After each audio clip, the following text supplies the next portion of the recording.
नमस्कार, मैं शंकर तलेजा। आप देख रहे हैं वर्ल्ड न्यूज़। हमारे शहर की ताज़ा खबरें देखने के लिए हमारे न्यूज़ चैनल को जरूर सब्सक्राइब करें। उल्लासनगर शहर में एक इलीगल बिल्डिंगों का जो रेगुलराइजेशन प्रक्रिया शुरू हो गई थी, उस प्रक्रिया में एक बिल्डिंग का एप्लीकेशन खारिज किया गया। इस ज्वलंत मुद्दे पर जो सामाजिक कार्यकर्ता है, जाने माने एडवोकेट राज चांदवानी जी का क्या कहना है, भारत वासियों का क्या कहना है, आइए देखते हैं न्यूज़। नमस्कार, मैं एडवोकेट राज चांदवानी, स्वच्छाग्रही फाउंडेशन फाउंडर। देखिए, हमारे शहर में, उल्लासनगर शहर में एक रेगुलराइजेशन जो है प्रोसेस चालू हुआ था। सभी जानते हैं, हाल ही में ही 25 अगस्त को माननीय मुख्यमंत्री जी ने एक ऐलान किया। ऐलान ये किया कि हमने पेनल्टी कम कर दी और रेगुलराइजेशन प्रोसेस को हम ईज करने वाले हैं। उसको भी 6 महीने हो गए आज। और उसके बाद हमारे एमएलए साहब ने कहा था कि हमारे शहर में कुछ अमेंडमेंट आई है रेगुलराइजेशन प्रोसेस। लेकिन मैं आज आपको ये बताना चाहता हूँ कि रेगुलराइजेशन प्रोसेस जो है, रेगुलराइजेशन प्रोसेस क्यों उल्लासनगर में लाया गया, यही कि जो इलीगल बिल्डिंग्स हैं उसको हम नियमित कर सके, उसको रेगुलराइज कर सके, ताकि लोगों का भला हो, for the people of Ulhasnagar. आज हम देखेंगे कि एक रेगुलराइजेशन प्रोसेस का एप्लीकेशन ही महानगर पालिका ने रिजेक्ट किया है। लेकिन ऐसी कितनी बिल्डिंग्स होगी जिनको ये फेस करना पड़ रहा है। कहाँ गई वो 4FS है, कहाँ गई वो सारे जो प्रोमिसेस किए थे। प्रोमिसेस करना एक मुख्यमंत्री द्वारा और एक एमएलए द्वारा, एक पार्टी द्वारा बहुत बड़ी बात होती है। लेकिन आज हमारे साथ हैं दादाजी, मैं चाहूंगा आपका नाम बताइए। मैं सुधीर तनारे, मोनार्क पैलेस, नेताजी चौक, उल्लासनगर 4। आपने रेगुलराइजेशन ये एप्लीकेशन जो है उल्लासनगर महानगर पालिका में कब डाली थी? ये हमने सबमिट किया था ऑनलाइन में, 2 बार किया था, पहले भी रिजेक्ट हो गया था। हाँ। लेकिन ऑनलाइन का भी सबमिशन किया था हम लोगों ने। तो ऑनलाइन का है 16/1/2020 में। 2020 में आपने किया है। अभी आपको क्या उनकी तरफ से लेटर आया है? अभी हमको 2 तारीख को एक लेटर आया है कि आपका एप्लीकेशन रिजेक्ट हो गया है, लेकिन उसमें कुछ रीजन नहीं बताया उन्होंने। देखिए, मैं आपको दिखाना चाहूंगा, ये एक लेटर है महानगर पालिका का।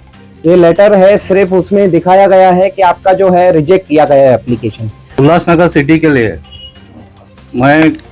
हम वैसा तो गांव से आए, सोलापुर से। हमारा उल्लासनगर सिटी में हम 34 साल से रह गए।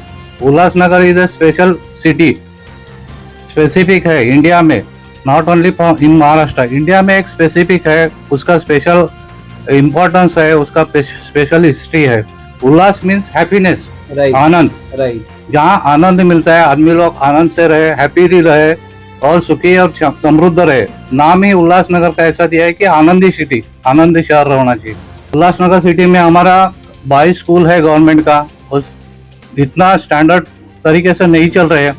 2 गवर्नमेंट हॉस्पिटल है, लेकिन वो भी, उसका भी कंडीशन अभी इतना ये नहीं है, कुछ इंफ्रास्ट्रक्चर नहीं है, न स्कूल का इंफ्रास्ट्रक्चर। हाँ, 8 अगस्त 1949 में ये सिटी फॉर्म हुआ, बॉर्न हो गया।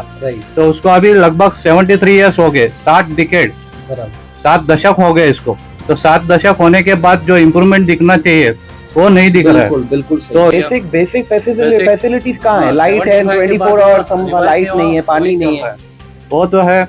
उल्लासनगर सिटी का जो ये है, ये बहुत फेमस सिटी है।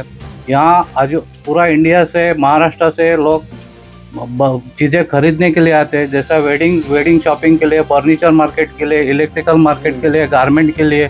यहाँ रेफ्यूजी बोल के जो आए थे, उन्होंने काफ़ी मेहनत करके 60-70 साल में काफ़ी उल्लासनगर का नाम बड़ा किया।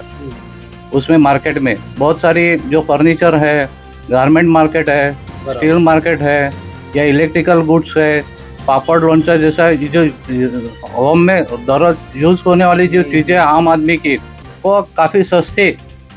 इनका बेसिक उल्लासनगर का इनका जो इंटेंशन है बिजनेस वाले का, वो कम मार्जिन रख के ज़्यादा सेल पे उन्होंने टेक्निक अपनाया, उसमें वो सक्सेस हो गए। पॉपुलेशन बढ़ने की वजह से कम जगह और ज़्यादा लोग, इसकी वजह से उसमें डायरेक्ट सेल होके, ब्लॉक सेल होके कैंप का, उसके ऊपर बिल्डिंग बना दी गई। 34 साल पहले लोगों को भी इतना जानकारी नहीं थी, मालूम नहीं था, लीगल कॉम्प्लिकेशन मालूम नहीं था। बिल्डिंग हमने देखा, फ्लैट अच्छा देखा, इंटीरियर अच्छा है, हमने खरीद लिया, लेकिन हमने बेसिक चीज़ें नहीं देखी। वो हमारी गलती है कि हमको जानकारी नहीं थी 35-40 साल का, भाई बिल्डिंग का जगह कौन सा है, उसका कन्वेंस डीड है क्या, उसका कंप्लीशन सर्टिफिकेट है क्या, ये सब वहाँ उस समय लोगों ने नहीं देखा, हाँ, कमियां नहीं थी, देखा। तभी तो आज रेगुलराइजेशन कानून लाने की वो जरूरत टाइम पड़ी। पे एक एफएसआई था। हम देख रहे हैं कि इतना साल के बाद उल्लासनगर म्युनिसिपल कॉर्पोरेशन होने के बाद भी अंबरनाथ और बदलापुर फास्ट डेवलप हो रहे हैं। वहाँ इंफ्रास्ट्रक्चर जो है वो अच्छा हो रहा है। चार लेन के रोड बन रहे, बड़े बड़े मॉल आ रहे, बड़े बड़े टावर्स आ रहे। म्युनिसिपल कॉर्पोरेशन होने के बावजूद उल्लासनगर का जैसा होना चाहिए आनंदी शहर, उल्लास शहर, वैसा डेवलपमेंट नहीं हो रहा है। अपने बिल्डिंग के लिए रेगुलराइज करने के लिए अपने सारे कागज महानगर पालिका को दिए थे। हमारे पास जितने अवेलेबल है उतने दिए। देखो कंप्लीशन बोले तो कंप्लीशन मांगेंगे तो एक ही उल्लासनगर में एक ही बिल्डिंग नहीं मिलेगा कि जहाँ कंप्लीशन मिलेगा, क्योंकि आज पर प्लान बना ही नहीं, इलीगल। और आपको क्या क्या मांगा था? वो टाइम पे एक एफएसआई था तो उधर ऑलरेडी 4 एफएसआई के पहले ऊपर बना दिया। तो कहाँ से कंप्लीशन आएगा, कहाँ से ऑक्यूपेशन आएगा? तो वो तो है ही नहीं जो चीजें मांग रही हो। वहाँ हमको भी वो फायर एक्सटेंड का। और क्या मांगा था उसके साथ में? वो कन्वेंस डीड मांग रहे हैं। कन्वेंस डीड कहाँ से आएगा? बहुत सारे लोग उल्लासनगर के, ठीक है, बहुत मेहनत करते बहुत है, लेकिन मालूम नहीं था। काफी लोग मोस्टली स्टैम्प ड्यूटी पे करके रजिस्ट्रेशन नहीं किया है। ये मेन बेसिक इशू है, पेन है उल्लासनगर का। गलती है लोगों का, गलती है, क्योंकि रजिस्ट्रेशन नहीं है, फ्लैट रजिस्ट्रेशन नहीं, स्टैम्प ड्यूटी भरा नहीं, तो बहुत सारी सोसाइटी नहीं बनी है। सोसाइटी नहीं बनी है तो कन्वेंस डीड कहाँ से आएगा? कन्वेंस डीड नहीं हुआ है, जगह का मालकाना हक नहीं हुआ है। ये तो सब जगह है। उल्लासनगर का 70-80% इशू वही है। लोगों को वो टाइम मालूम नहीं था। आज करने का है तो स्टैम्प ड्यूटी भरने का, क्या 30 साल के बाद 40 साल के बाद बिल्डिंग रिपेयर करने का, क्या ये पेनल्टी भरने का। वो टाइम कोर्ट का ऑर्डर आया 2006 में, जो पेनल्टी इतनी हाई थी कि लोग को लगा कि भाई ये दवा से, बीमारी से ज्यादा दवा खराब है एकदम। तो लोग कोई भी गया नहीं वो टाइम पे। इलीगल बोल के डिमोलिश करेंगे या निकलने को बोलेंगे, तो हम अभी ये उम्र के बाद कहाँ खरीद पाएंगे? आज नया फ्लैट में जाएंगे तो 60 लाख 80 लाख कीमत है।